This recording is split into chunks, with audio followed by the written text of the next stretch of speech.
All right, what's up guys? Virtual workout number 50. Crazy to think that we are 50 workouts in since we've been in here. It's insane to me.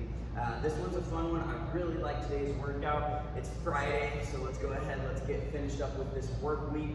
We got one more day, and then we go ahead and take our rest on Sunday. Then we're back here in the box on Monday. We're super excited to see you guys here. Now let's go ahead, let's talk about our workout here today. I like the start of this one. Our warm-up is a 1 mile weakness run, okay? So we've done a 1 mile run a couple times here throughout quarantine, so you guys should be fairly comfortable. Most importantly, you should know your pace at this point, okay? So what I would like to see you guys do is what we call negative splits. So every 400 meters, I would like to see you guys get faster. So if your first 400 meters took you 3 minutes, I would like to see that second 400 meters take you maybe 2:45, then drop that down to 2:30, then maybe finish up that last 400 at 2:15. Again, I want you guys to go ahead and use this as a warm-up, right? But we're still trying to get some good benefit out of this. So that first 400 meters, nice steady pace, try to get faster every 400 meters. Now, once you guys finish up with that weakness warm-up, we're gonna go ahead and do a couch stretch. So remember, we have different variations, but we're gonna accumulate 2 minutes on each side. So our first and easiest variation of the couch stretch, you're gonna go ahead and just stand here in a 90-90. From here, you're gonna drive that hip forward slightly, squeeze your glute, and you're gonna go ahead and feel that stretch in that hip flexor.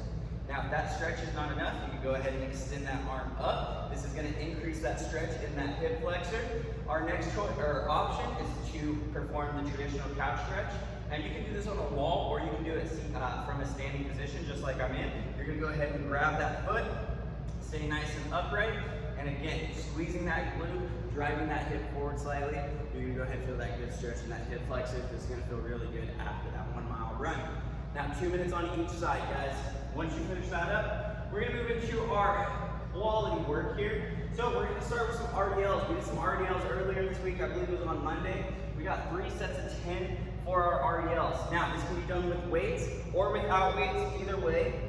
That RDL is focusing on that posterior chain stability. So you're gonna choose one leg, you're gonna plant that leg down, keep everything nice and tight. Nice hollow position in that torso, hands at your side. You're gonna go ahead and extend one leg out, keeping shoulders and hips square. You're gonna go nice and slow, controlled movement, trying to bring our body parallel to the ground. Then you're gonna squeeze that glute as you come back to the top. Now, I want slow, controlled movement. Anybody can go fast and back up. That doesn't do what we're trying to do. We want to stabilize on that leg. We want to stabilize that glute, that piriformis. We want to make sure you guys are getting some good work out of this. 3 sets of 10. That's 10 on each leg, guys. This should take a decent amount of time because remember, we're going nice and slow here. After that, we have a V-up complex. So a pretty tough little complex here. We're going to go ahead and lay on our back. We want to be completely flat. Now, opposite hand and foot meet at the top on both sides before both hands and feet meet at the top. That will comprise of 1 rep. So we're going 4 sets of 15 here. That's quite a few reps, guys. So if you guys need to break this up, that's completely fine. But again, we're working on that core. We're working on that posterior chain with those RDLs, then we're working on that anterior chain with the V-up complex.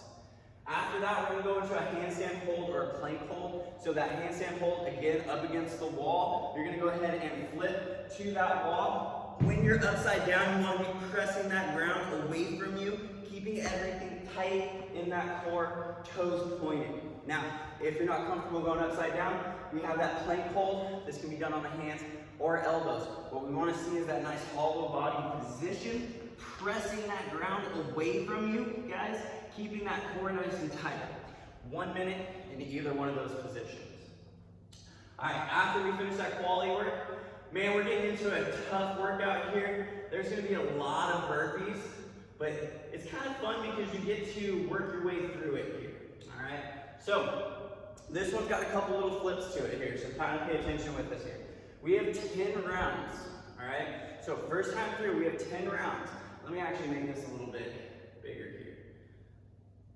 We are going to go 10 rounds of 10 burpees and 1 strict handstand push-up.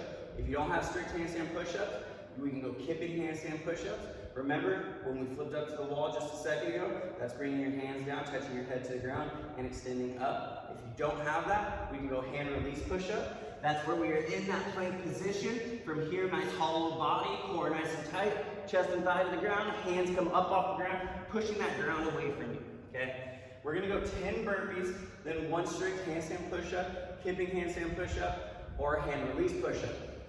Now, after you finish that 1 rep, you're gonna go 10 burpees and then 2 reps.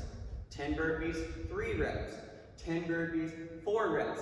So this is a lot of burpees, and you're gonna continue doing this until you complete 10 rounds and you get to 10 burpees and 10 reps. So every time through, you're gonna add 1 rep to our strict handstand push-ups, hand release push-ups, and that. Now, let's say you get to a point where you have to knock out 8 handstand push-ups, okay? Let's say you're doing your handstand push-ups and you fail out at 6. When you fail on that handstand push-up, you're gonna take 1 rest when you break up those handstand push-ups, okay? So a 1-minute rest when you break up that handstand push-up. So if you fail out that rep and you have to break it up, you're gonna take a 1-minute rest, finish it up, then get back to it, okay? So we got 10 rounds in.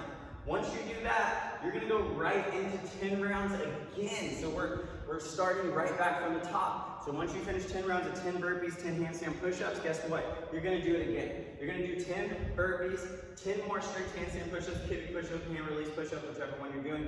And now we're gonna work our way down. You're gonna subtract now. So you're gonna go 10 and 9, 10 and 8, 10 and 7.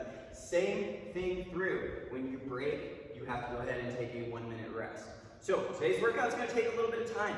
This is a lot of burpees, guys. So this is not one to come out really hot, really fast. This is one that you want to find a pace. This is going to be a workout that you're going to have to mentally and physically grind through. It's not going to be easy, guys. So go ahead, come at it with a good attitude, a good mindset, and be ready for the grind. It's not going to be easy, but we're going to go ahead and get through it. I'm thinking times are going to be somewhere around that 25 to 30 minute mark. And again, that's going to really depend on if you're having to break up those strict handstand push-ups a lot. Pace, pace, pace on those burpees. We don't have to get through them quick. We just need to keep working, guys. Heart rates are going to be elevated just because of the difficulty of the movement, the full body burpee. So probably 90+%, but again, trying to keep as recovered as possible with those burpees. All right, guys, let's have some fun with it. It's Friday. We're going to see you here in the box in a couple days. We can't wait to see you.